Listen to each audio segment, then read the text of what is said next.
레위기 강의 9번째 시간입니다. 이번 시간에는 레위기 8장 1절부터 36절 왕같은 제사장으로 세우시는 은혜 성전이라고 하는 제목으로 함께 나눠보도록 하겠습니다. 앞전까지의 내용에서는 여호와께서 모세를 통해서 성전을 쭉 우리에게 보여주셨습니다. 그죠? 성전의 모양, 성전 안에 있는 기구들, 그것이 의미하는 거, 성전의 각각의 기구들은 어떤 것을 가지고 만들어야 되는지 쭉 설명하신 다음에 성전이 이제 완성이 됐어요. 성전이 완성이 된 다음에 다시 이제 그게 이제 출애굽기까지의 내용이었죠. 사실은 그죠? 앞전 내용이라기보다는 그리고 나서 이제 레위기로 넘어오면서는 이제 성전이 지어졌으니까 그러면 어떻게 돼야 되는 거예요? 그 성전에서는 제사가 행해져야 되는 거예요. 그게 곧 하나님을 예배하는 것인데, 근데 그 성전은 우리 밖에 있는 게 아니라 우리 각자가 바로 창세기 1장 1절대로 말씀을 담은 말씀의 집 전으로서의 성전, 하나님의 집이라고 그랬잖아요. 그러니까 그 성전 안에는 말씀이 당연히 있어야 되는 거고, 성전 안에 말씀이 있음으로 인해서 그 성전은 하나님이 기뻐 받으시는 산 제물이 되는 거예요. 그리고 그렇게 말씀을 담은 말씀의 집으로서의 성전 그 자체가 바로 산 제물로 드리는 영적 예배의 상태가 되는 거란 말이에요. 이해되시죠? 그게 바로 제사인 거예요.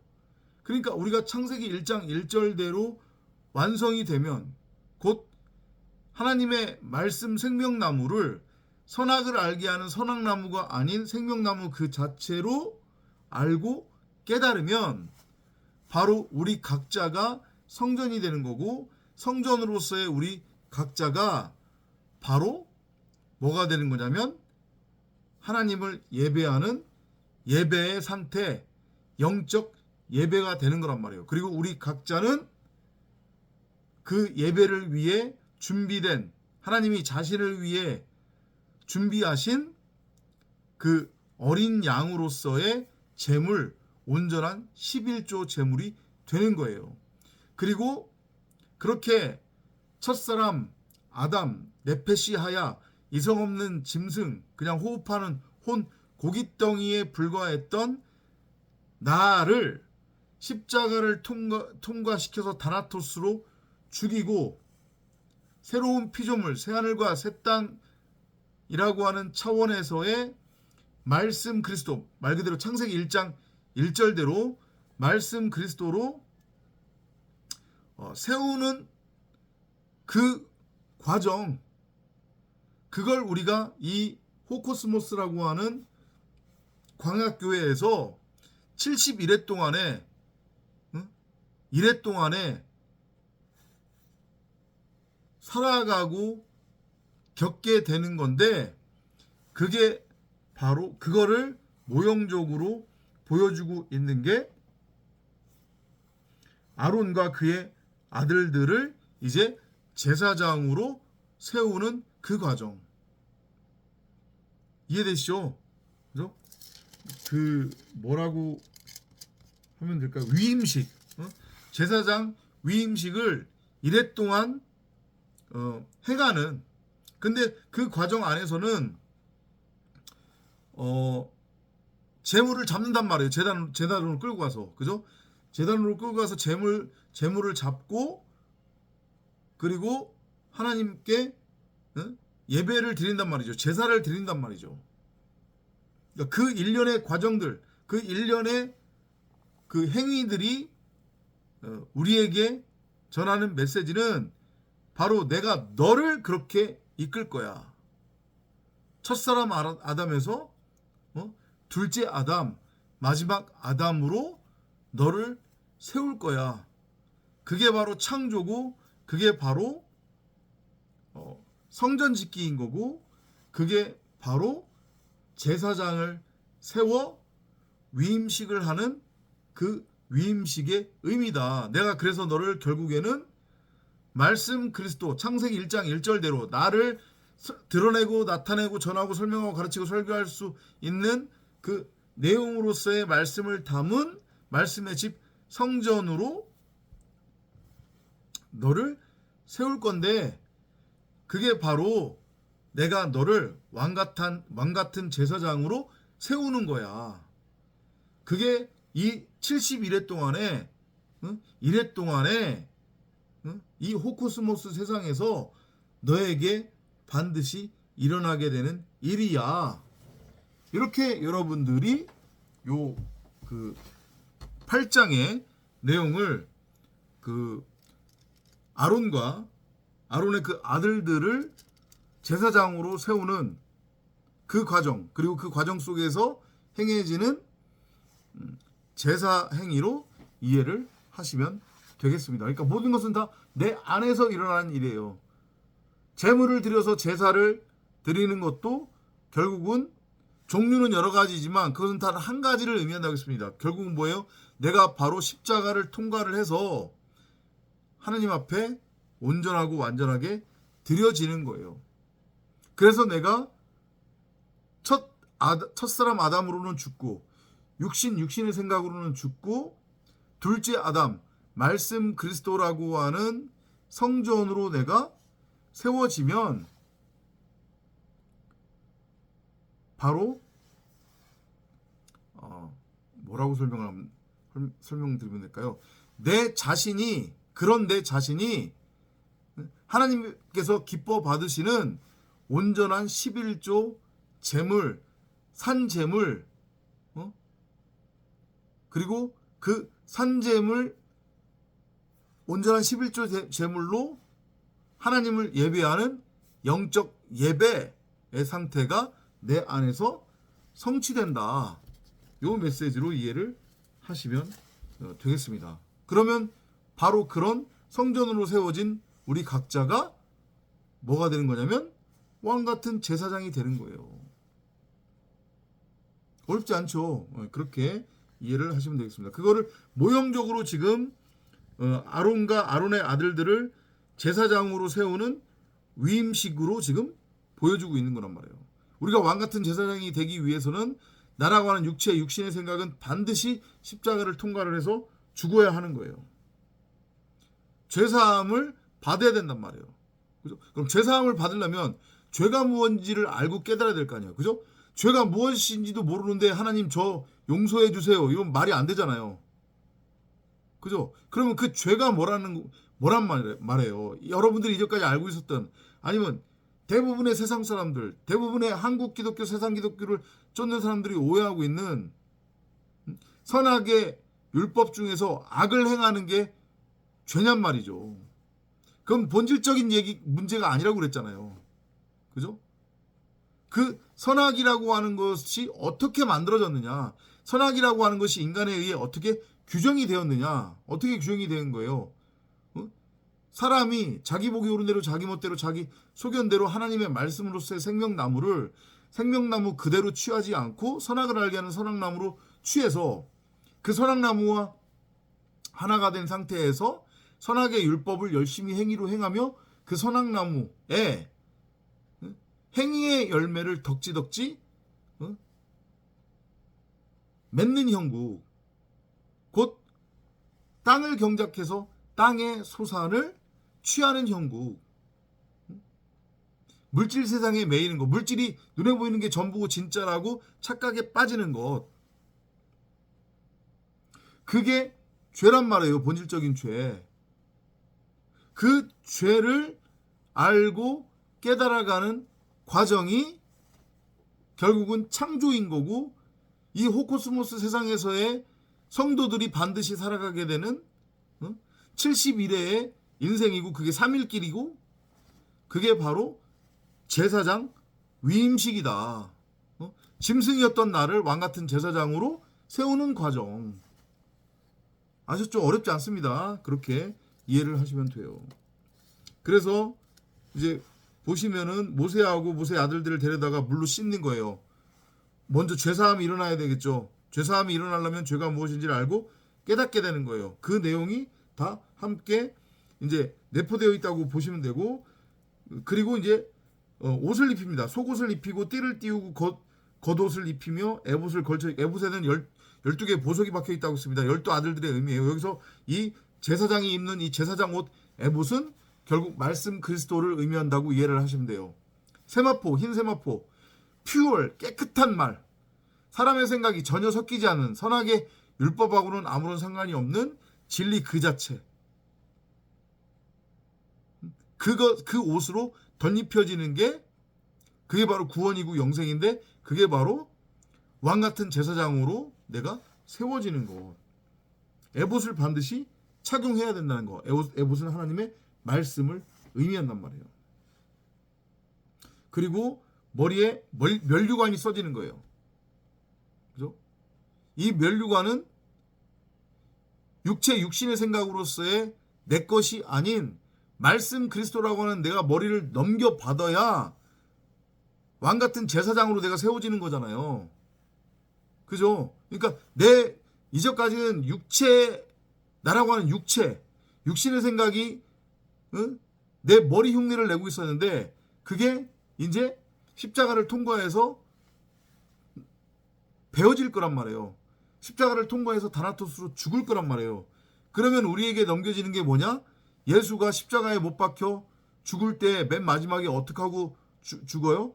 머리를 하늘로 떨구고 죽는다고 했잖아요. 거기서 그 땅은 뭐를 의미해요? 우리 각자를 의미하는 겁니다. 그러니까 말씀 그리스도라고 하는 머리가 비로소 우리에게 넘겨지는 거예요. 그전에는 내가 머리 둘 것이 없었다고 하셨는데, 이제는 그 머리가 우리 각자에게 넘겨지는 거란 말이에요. 왜냐? 나라고 하는 육신의 생각의 머리가 잘려져 나가기 때문에, 십자가를 통과해서 못 박혀 죽기 때문에. 아셨죠?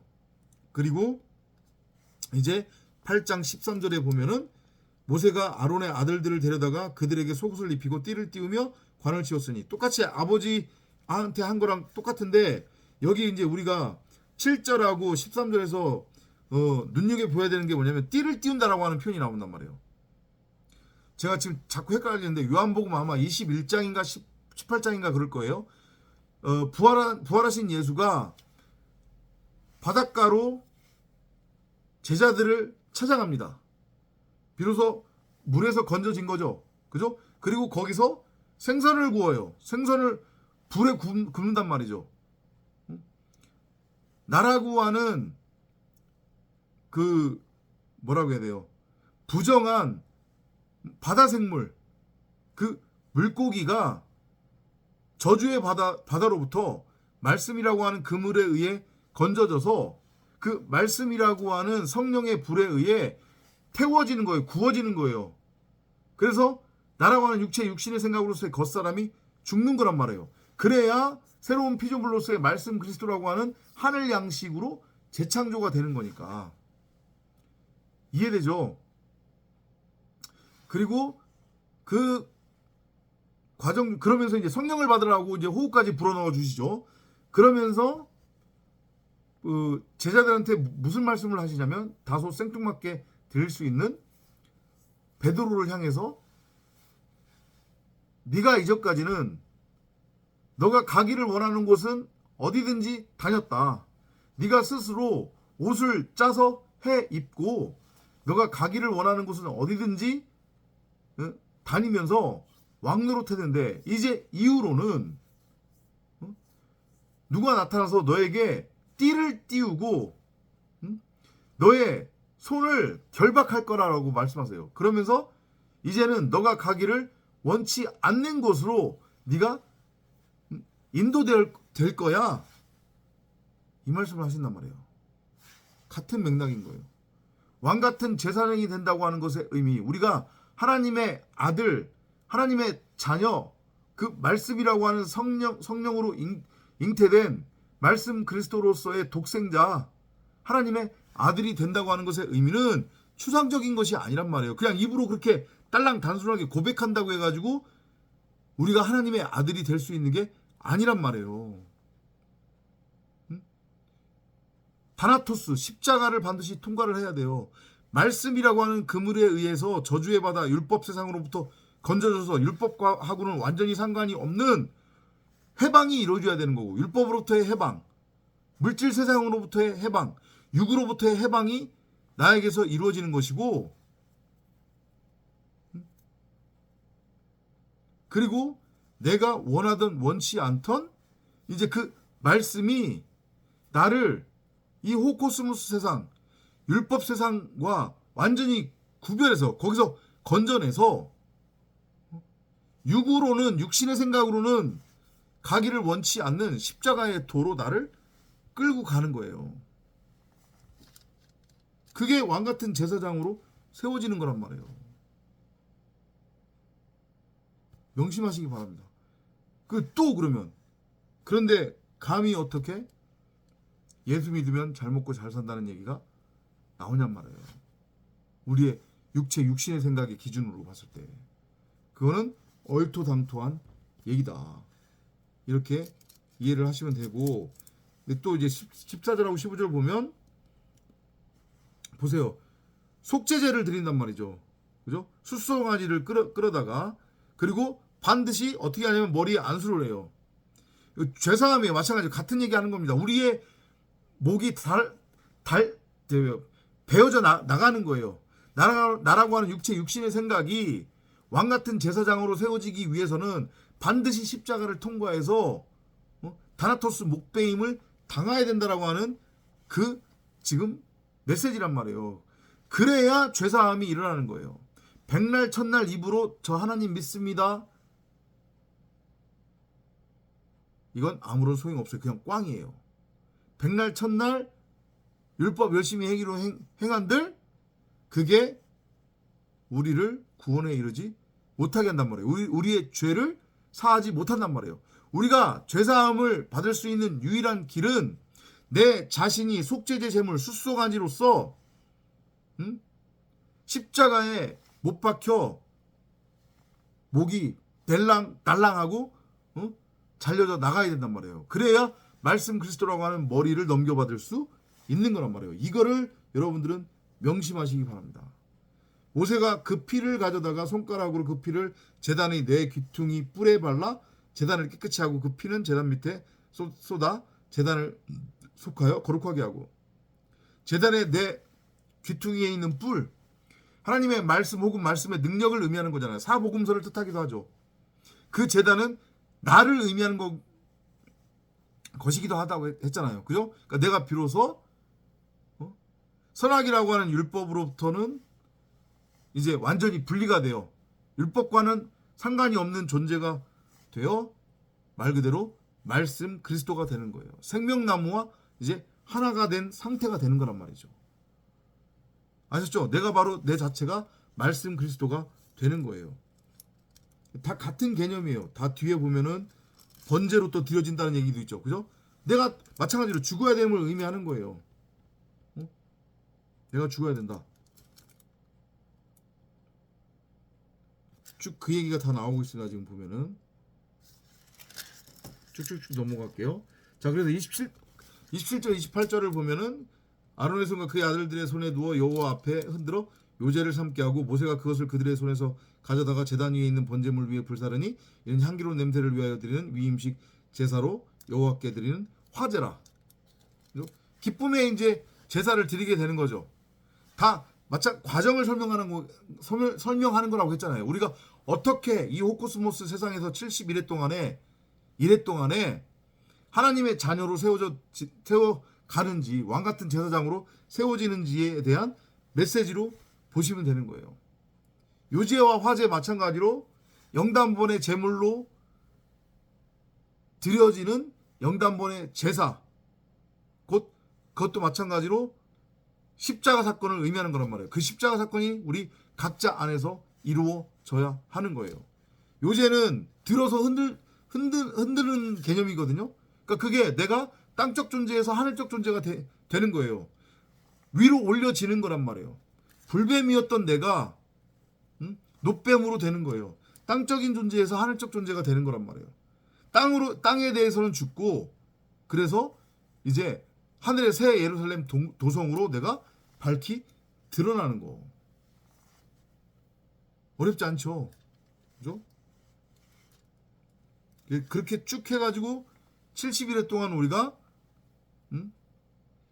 십자가를 통과를 해서 결국에는 새로운 피조물 하나님의 아들 왕같은 제사장으로 말씀 그리스도로 창세기 1장 1절대로 창세기 1장 27절과 그렇게 되어져가는 과정. 그래서 이제 마지막으로 34절과 35절을 보면 오늘 행한 것은 여호와께서 너희를 위하여 속죄하게 하시려고 명령하신 것이니 그렇게 해야 우리의 죄가 사함을 받는다는 것. 어떻게? 입으로 고백하면 율법을 열심히 행하면 다꽝. 그게 아니고 반드시 내가 십자가를 통과를 해야 된다. 이걸 명심하시기 바랍니다. 근데 그게 어떻게 일어난대요? 7주야를 회막문에 머물면서 여호와께서 지키라고 하신 것을 지키라. 그리하면 사망을 면하리니 내가 이같이 명령을 받았느니라. 이래 동안 곧 70일의 동안에 우리에게서 제사장 위임이 행해진다는 거예요. 그래서 결론적으로 말씀드리자면 첫사람 아담 네페시하야 이상 없는 짐승 그냥 고깃덩이에 불과했던 저주의 바다의 그 바다 생물로 존재했던 부정한 물고기였던 내가 말씀이라고 하는 그물에 의해 건져져서 십자가를 통과해서 다나토스로 죽고 결국에는 7이라고 하는 열둘이라고 하는 하나님의 아들 말씀 그리스도 그 말씀이라고 하는 성령에 의해 잉태된 아들 독생자로 재창조되는 것. 그러면 그게 바로 내가 첫사람에서 왕같은 제사장으로 완전히 재창조가 되는 것이요. 이해되죠? 왕같은 제사장의 의미. 우리를 왕같은 제사장으로 세운다고 하는 것의 의미.